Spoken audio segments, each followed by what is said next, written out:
어느 늦은 여름밤 서울의 한 아파트 단지에서 벌어진 일입니다. 그날도 평소처럼 무더운 밤이었고 주민들은 지친 하루를 마치고 잠자리에 들 준비를 하고 있었습니다. 그러나 그날 밤 한 명의 주민은 쉽게 잠들 수 없었습니다. 그 주인공은 24층에 사는 김민준 씨였습니다. 민준 씨는 평범한 회사원으로 그날도 야근을 마치고 집으로 돌아왔습니다. 시계는 이미 새벽 1시를 가리키고 있었습니다. 그는 습관적으로 스마트폰을 들여다보며 잠이 오기를 기다리고 있었습니다. 그때 알 수 없는 불편한 느낌이 그를 사로잡았습니다. 마치 누군가가 자신을 지켜보고 있는 듯한 느낌이었습니다. 처음에는 그저 피로 때문이라고 생각했습니다. 하지만 그 느낌은 좀처럼 가시질 않았습니다. 답답한 마음에 그는 발코니로 나가 시원한 바람을 쐬기로 했습니다. 발코니에 나가자 멀리 어딘가에서 고양이 울음소리가 들려왔습니다. 민준 씨는 숨을 깊이 들이마시 고도시의 밤을 내려다보았습니다. 그런데 잠시 후 뭔가 이상한 광경이 눈에 들어왔습니다. 맞은편 아파트 건물의 어느 가정집 발코니에 어두운 형체가 서 있었습니다. 그것은 형체도 일정치 않은 그림자 같은 존재로 무언가를 응시하고 있었습니다. 민준 씨는 순간 소름이 끼쳐 몸을 떨었습니다. 그 그림자는 마치 그의 방향을 향해 서 있는 듯 보였습니다. 민준 씨는 마음을 진정시키며 가만히 그 형체를 지켜보았습니다. 그런데 점점 그 형체가 그의 발코니 쪽으로 날아오는 것처럼 보였습니다. 깜짝 놀란 그는 급히 실내로 들어와 문을 닫고 커튼을 쳤습니다. 심장이 쿵쾅거리고 있었습니다. 불안한 마음에 그는 잠을 잘 수 없었으며 자꾸만 그 형체가 떠올랐습니다. 잔뜩 긴장한 상태로 거실에서 소파에 누워있던 그는 이상한 소리를 감지했습니다. 그것은 틱틱 소리로 무언가가 창문을 두드리는 소리였습니다. 민준 씨는 겁에 질린 채 조심스럽게 창문 쪽을 바라보았습니다. 커튼 너머로 어딘가에서 희미한 빛이 스며들어 있었습니다. 그는 용기를 내서 커튼을 천천히 걷어 올렸습니다. 그런데 창문에 무엇인가 흘러내리고 있었습니다. 그것은 물방울이 아닌 진득한 검은 액체였습니다. 그는 당황해 잠시 물러났으나 다시 창문을 뚫어지게 쳐다보았습니다. 그리고 그때 창문 너머 어둠 속에 아무 형태도 없는 두 눈이 그를 마주하고 있었습니다. 순식간에 민준 씨의 몸은 얼어붙었습니다. 그는 두려움에 집안의 모든 불을 켜고 안전한 구석으로 달아났습니다. 경찰에 신고해야 한다는 생각이 들었지만 이가 전혀 자연스러운 상황이 아님을 직감했습니다. 갑작스럽게 창문 두드리는 소리는 멈추고 집안은 무시무시한 정적 속에 갇히게 되었습니다. 그는 밤새 한숨도 자지 못하고 날이 밝게 간신히 기다렸습니다. 다음 날 아침 두려웠던 그는 아침 햇살 아래서야 창문을 조사해 보았습니다. 그러나 창문에는 아무런 이상도 없었고 검은 액체의 흔적조차 남아있지 않았습니다. 이 사건 이후 민준 씨는 그날 밤의 일이 단순한 환상인지 아니면 실제로 그가 겪은 것인지 알 수 없었습니다.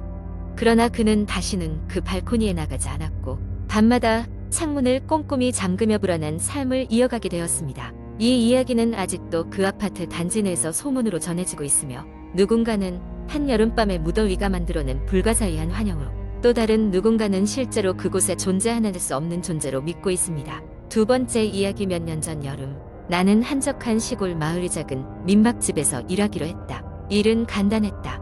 손님들이 도착하면 체크인 절차를 도와주고 아침 식사를 준비하는 것이 전부였다. 마을은 한여름 밤하늘의 별빛이 쏟아질 정도로 조용했고 손님도 많지 않아 나는 대체로 평화로운 시간을 보내고 있었다. 그러던 어느 날 한 중년 부부가 민박집을 찾아왔다. 그들은 도시에서 왔다고 했고 마을의 유명한 등산로를 걷기 위해 며칠 머무를 예정이라고 했다. 나는 그들에게 방을 안내하고 필요한 것들을 설명했다. 부부는 대체로 친절했고 그날 밤 무사히 지나는 듯 보였다. 하지만 그 다음 날 아침 부부는 어두운 얼굴로 식당에 나타났다. 부인은 밤새 잠을 못 잤다며 피곤해 보였고 남편은 무거운 표정으로 커피를 마셨다. 내가 무슨 일이 있는지 물어보자 부인은 잠시 주저하다가 작게 속삭였다. 어젯밤 이상한 꿈을 꿨어요. 어떤 여자가 방 안을 돌아다니며 나를 쳐다보고 있었어요. 너무 생생해서 아직도 소름이 돋는 기분이에요. 나는 위로의 말을 건네고 그런 일이 가끔 일어나기도 한다고 대수롭지 않게 말했다. 하지만 그녀의 얼굴에서 불안이 가시지 않은 것을 볼 수 있었다. 남편은 아무 말도 하지 않았지만 그의 눈빛 역시 불안감에 쌓여 있었다. 그날 밤도 별다른 일 없이 지나갔지만 다음날 아침 상황은 더 심각해졌다. 이번에는 남편마저 악몽을 꿨다며 하얗게 질린 얼굴로 나타났다. 그의 악몽도 부인의 것과 비슷했다. 방 안을 헤매는 검은 그림자 같은 여성의 환영. 그날 밤 이후로 부부는 어딘가 집중할 수 없는 얼굴로 등산을 다녀왔고 다시 민박집으로 돌아오기도 전에 불안이 가득한 표정이었다. 내가 할 수 있는 것은 그저 그들을 편안하게 해드리려는 것뿐이었다. 방을 다른 층으로 바꿔드리기도 하고 안락한 차를 준비해서 조금이나마 도움을 줄 수 있게 노력했다. 하지만 그들의 안색은 하루가 다르게 나빠졌고 그 세 번째 밤 나는 민박집 바깥에서 이상한 소리를 들었다. 검은 수도가 근처에서 희미한 울음소리가 들려왔다. 잘못 들었겠지 하고 창문을 닫으려는 순간 다시 한번 여성의 흐느끼는 소리가 내 귀에 스며들었다. 심장이 두근거리기 시작했고 나는 불안한 마음에 손전등을 들고 그쪽으로 나가보기로 했다. 수도가 근처는 생각보다 어둡고 조용했다. 바람이 불었고 희미한 달빛 아래서 어떤 그림자도 볼 수 없었다. 나는 혼잣말로 누구 있나요? 라며 조심스럽게 소리쳤지만 대답은 없었다. 불안감이 가득 찬 나는 발길을 돌렸고 민박집으로 돌아가려던 그 순간 수도가 옆 나무 뒤에서 어떤 여자의 실루엣이 천천히 나타났다. 그녀는 너무나도 고요하게 서 있었다. 머리카락은 젖어 있었고 얼굴 전체가 어둡게 가려져 있었다. 나와 눈이 마주친 것 같았지만 자세히 보이지 않았다. 순간 찬물이 쏟아지는 듯한 한기가 등줄기를 타고 올라와 나는 소리를 지를 뻔했다. 할 수 있는 건 그저 몸을 돌려 황급히 민박집으로 뛰어가는 것밖에 없었다. 다음날 아침 부부는 이른 시간에 나가겠다고 했다.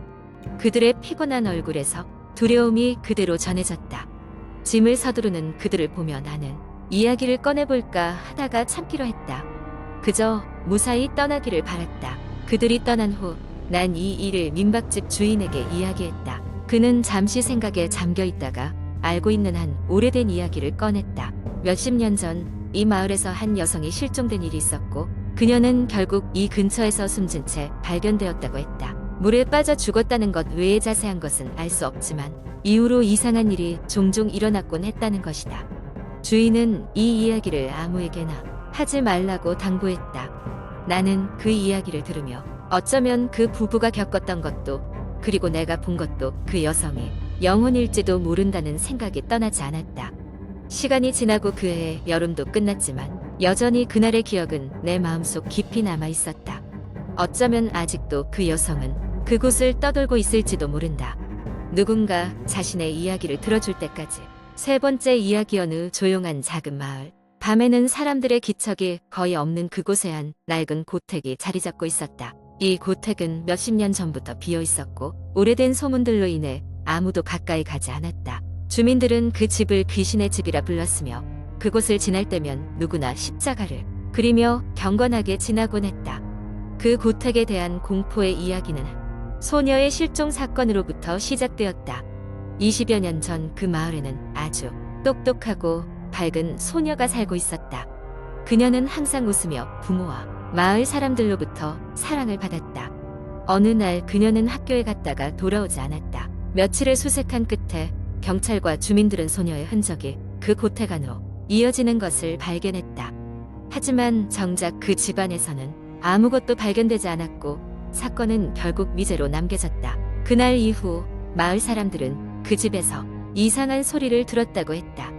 밤이 되면 슬픈 소녀의 울음소리가 바람에 실려온다거나 창문을 두드리는 소리가 들린다고 했다. 용기를 낸 몇몇 사람들은 그 집 안에 들어갔지만 깊은 어둠과 썩은 나무 냄새, 공포에 질려 오래 머무르지 못했다. 몇 년이 지나도 집은 반쯤 무너질 뿐이었고 아무도 가까이 가지 않았다. 하지만 호기심이 많은 대학생 무리들이 이 소문을 듣고 직접 그 고택을 탐험하기로 했다. 그들은 카메라를 준비하고 녹음 장비를 챙겨 밤늦게 고택의 문 앞에 섰다. 그곳은 정말로 소문대로 을씨년스러운 분위기를 자아내고 있었고 문을 열고 들어가자마자 발밑에서 오랜 세월 쌓여온 먼지가 뭉클 피어올랐다. 학생들은 몇 시간 동안 탐험을 했다. 처음에는 아무 일도 일어나지 않아서 실망스러워하며 집을 나설까 했지만 갑자기 창문에서 강한 바람이 불어오르며 문이 저절로 닫히고 집안은 암흑 속에 휩싸였다.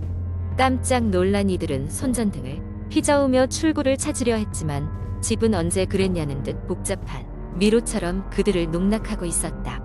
그리고 그때 각자의 귀에 들어오기 시작한 것은 한 소녀의 울음소리였다. 점점 가까워지는 듯한 그 울음소리는 벽을 타고 흐르고 마음속 깊이 스며드는 소리였다. 패닉에 빠진 학생들은 서로를 찾으며 큰 소리로 불렀지만 이상하게도 서로의 목소리는 전혀 들리지 않았다. 그 척박하고 어두운 공간에서는 마치 모든 소리가 집어삼켜져 버리는 것만 같았다. 그중 한 학생 용기를 내어 소리가 나는 방향으로 걸음을 옮겼다. 그녀는 심장이 터질 듯 뛰고 있었지만 무언가를 보았다는 듯 나머지 친구들에게 외치려 했다. 그 순간 찬바람이 그녀를 스치고 지나가며 문이 요란한 소리를 내며 다시 한번 닫혔다. 그러고는 모든 게 고요해졌고 고택 안에는 아무런 소리도 움직임도 느껴지지 않았다.